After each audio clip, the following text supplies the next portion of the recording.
Hello बच्चों, आइए प्रश्न को देखते हैं। दर्शाइए कि बिंदु 2,0 से होकर जाने वाले और रेखाओं 3x प्लस 5y बराबर 1 व 2 प्लस सी गुणा में x प्लस 5c का वर्ग गुणा में y बराबर 1 के प्रतिच्छेदन बिंदु की सीमा जब c अग्रसर है 1 की तरफ जिसका केंद्र हो, उस वृत्त का समीकरण होगा 25x² plus 25y² minus 20x plus 2y minus 60 बराबर में 0।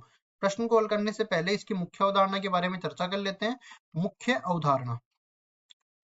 अवधारणा में हम लोग देखो इस तरह से समझते हैं कि मान लो कोई भी वृत्त दे रखा है इस तरीके से, और ये वृत्त का केंद्र में मान लेता हूँ O H comma X comma के बराबर मान लेता हूँ, और इसकी त्रिज्या केंद्र से परिधि तक की जो दूरी होती है उसको त्रिज्या बोल देते हैं।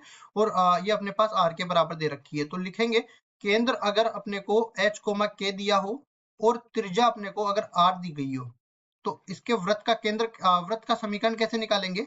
वृत्त का समीकरण ये बराबर हो जाएगा किसके बराबर? x माइनस एच इस पूरे का वर्ग प्लस y माइनस के इस पूरे का वर्ग बराबर में आर स्क्वायर। और ये देखो एक्स वाई यहाँ पे कोई भी चर बिंदु के निर्देशांक हो सकते हैं जो वृत्त की परिधि पर स्थित हो। ठीक है, तो अब चलते हैं सवाल में। सवाल में जैसा कि हमें दिया गया है, पहले तो एक चित्र बना लेते हैं। चित्र में इस तरह से हमें बोला गया है कि ये कोई वृत्त दिया गया है और वृत्त पर एक बिंदु स्थित है। यहाँ पे मैं बिंदु डाल देता हूँ 2,0 और इसको मैं P बिंदु नाम दे देता हूँ। उसके बाद बोला गया है कि दो रेखाएं हैं जो इसके प्रतिच्छेदन बिंदु मतलब इसके केंद्र से गुजरती है। तो मान लिया मैंने एक रेखा इस तरह से आ गई और दूसरी रेखा इस तरह से आ गई, ये जहां पर प्रतिच्छेद करती है वो इसका केंद्र है। ठीक है, तो केंद्र के निर्देशांक h k मैंने माना था। इसी तरह देखो यहाँ पे एक रेखा का समीकरण है 3x प्लस 5y और बराबर में 1, और यहाँ से बोला गया है दूसरी रेखा का समीकरण 2 प्लस सी गुणा में x प्लस 5c का वर्ग गुणा में y बराबर 1। अब देखो c जो है अपने को बोला गया है कि ये एक की तरफ अग्रसर है, मतलब लिमिट का उपयोग इसमें करना पड़ेगा। अगर मैं डायरेक्ट c का मान इसमें रख देता हूं ना, तो यहाँ पे ये वाली समीकरण ही बन जाती है, मतलब दोनों समपाती हो जाएगी, तो प्रतिच्छेदन बिंदु तो कभी निकलेगा ही नहीं। तो देखो सीमा का उपयोग करके इसका प्रतिच्छेदन बिंदु मेरे को निकालना पड़ेगा। सबसे पहले क्या कर देते हैं, प्रतिस्थापन विधि से दोनों को हल करते हैं। दोनों समीकरणों को उठा के मैं दूसरी तरफ ले आता हूँ। तो ये पहली समीकरण तो है 3x प्लस 5y बराबर में 1, और दूसरी समीकरण है 2 प्लस सी गुणा में x और क्या दे रखा है 5c² y बराबर में 1।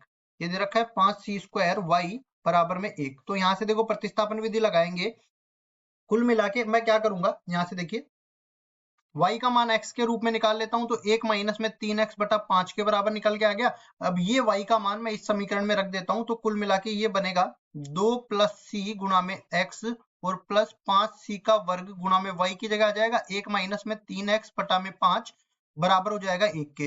5 लघुत्तम बन जाएगा तो ये इससे गुणा होगा, तो बनेगा 10 प्लस 5c गुणा में x, और ये क्या बन जाएगा प्लस का 5c² माइनस में 5 दिया 15, तो 15 सी स्क्वायर और ये 5 इधर भी जाके गुणा हो जाएगा तो बराबर 5 हो जाएगा।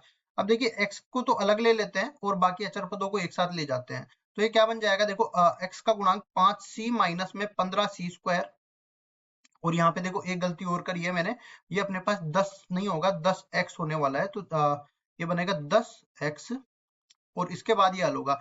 तो देखो x का गुणांक 5c माइनस में 15c² प्लस 10 ये बन गया, ये x का गुणांक है, और बाकी सारे अचर पद दूसरी तरफ ले जाऊंगा 5 माइनस में 5c²। और अब देखो x का मान मैं लिखूंगा तो इसमें 5 तो उपनिष्ठ आ रहा है, और क्या बनेगा 1 माइनस में c² और बटा में क्या हो जाएगा, बटा में हो जाएगा 5, इसमें से भी उपनिष्ठ आ जाएगा, तो ये c माइनस में c² प्लस 2 ये बन गया, सॉरी ये 3c² बनेगा क्योंकि 5 उपनिष्ठ लिया है। इसके बाद देखिए ये x का मान निकल के आ गया, 5 से तो 5 काट देते हैं, और c में जो अपने पास c के रूप में अपना x का व्यंजक आया है उसको लिख देते हैं यहाँ पे। तो वो x बराबर मिल गया 1 माइनस में c² और बटा में ये बन जाएगा c प्लस 2 माइनस में 3c², इस तरह से बनेगा। और इसके बाद देखो यहाँ पे क्या करेंगे, अपने को c का मान दे रखा है c अग्रसर है 1 की तरफ, तो यहाँ पे अगर मैं c का मान 1 रखूंगा ना तो ये 0/0 रूप बन जाएगा। तो इसके लिए अपने को अनिर्धारित रूप बन रहा है तो लिमिट इसमें रखनी पड़ेगी, तो x बराबर हो जाएगा लिमिट c अग्रसर है 1 की तरफ, और ये बन जाएगा 1 माइनस में c² बटा में c प्लस 2 माइनस में 3c² के बराबर ये आ जाएगा। अब इसके बाद देखो इसको हल करते हैं।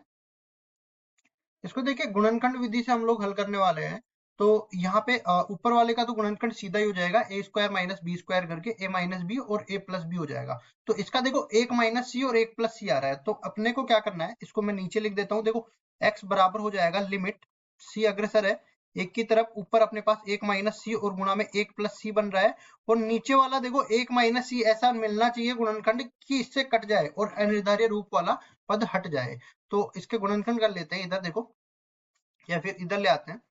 c प्लस 2 माइनस में 3c स्क्वायर, इसके गुणनखंड मेरे को करने हैं ना, तो यहाँ पे क्या करेंगे, इसको पूरे को मैं y के बराबर मान लेता हूँ। अब देखिए यहाँ पे y बराबर में माइनस 2 बनेश ले लेता हूँ, अंदर क्या बच जाएगा 3c स्क्वायर और माइनस में c माइनस में 2। अब देखिए यहाँ पे अपने का 3 दूनी 6 और 6 के ऐसे टुकड़े करने हैं कि जोड़ने घटाने पर -1 आ जाए और गुणा करने पर -6 आ जाए। तो ये बन जाएगा y बराबर में माइनस तो बार ही, और ये बन जाएगा 3c स्क्वायर माइनस में 3c प्लस 2c और -2। अब इसमें से देखो y बराबर माइनस का, इसमें 3c उबनिश ले लेता हूँ तो c माइनस 1 बच जाएगा, इसी तरह 2 उबनिश ले लेता हूँ तो c माइनस 1 बच जाएगा। इसके बाद देखो पूरे में से मैं अगर c माइनस 1 उबनिश लेता हूँ, c माइनस 1, तो अंदर क्या बच जाएगा 3c प्लस 2, 3c प्लस 2। अब ये इस माइनस को अंदर ले जाता हूँ तो ये बनेगा y बराबर में 1 माइनस c गुणा में 3c प्लस 2, 3c प्लस 2 ये बन गया।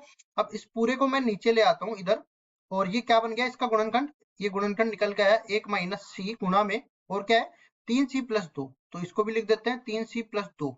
अब उसके बाद देखिए यहां से अगर मैं इसको काटूंगा तो 1 माइनस सी कट जाएगा, और सीधा मैं अब c का मान 1 रख सकता हूँ, तो ऊपर तो 2 बन जाएगा और नीचे अपने पास 3 और 2 5 बन जाएगा। तो x का मान निकल के आ गया 2/5 के बराबर, और y 1 माइनस 3/5 के बराबर है। यहाँ पे भी लिखेंगे y बराबर में कितना हो जाएगा 1 माइनस में 6/5 और बटा में 5, कुल मिला के ये बराबर हो जाएगा -1/25 के बराबर। और ये क्या माना था मैंने, x और y का जो मान निकल के आएगा वही तो केंद्र होगा। तो यहाँ पे केंद्र क्या हो गया, केंद्र केंद्र अपना हो गया 2/5, x का मान तो 2/5 निकल के आ गया, और k का मान देखो y का मान कितना निकल के आया माइनस में 1/25 के बराबर निकल के आया। तो केंद्र तो ये हो गया। अब त्रिज्या की बात कर लेते हैं, तो त्रिज्या निकालने के लिए मैं क्या करूंगा, यहाँ पे देखो केंद्र से परिधि तक की जो दूरी होगी ना वही तो त्रिज्या के बराबर होगी। तो ये p और o के बीच की दूरी हम लोग निकाल लेते हैं। तो ये क्या बनेगा, देखिए r बराबर में हो जाएगा OP, और O के निर्देशांक अपने पास आगे 2/5 कोमा माइनस में 1/25 के बराबर, P के निर्देशांक दे रखे हैं 2,0 के बराबर। तो यहाँ पे इसको सरल करते हैं तो ये बराबर हो जाएगा, तो देखिए 2 माइनस में 2/5 इस पूरे का वर्ग, दूरी सूत्र इसमें लगा रहा हूँ, और प्लस में 0 माइनस माइनस प्लस का हो जाएगा 1/25 इस पूरे का वर्ग, और इस पूरे का वर्गमूल अपने पास आ जाएगा, ये अपने r हो जाएगी।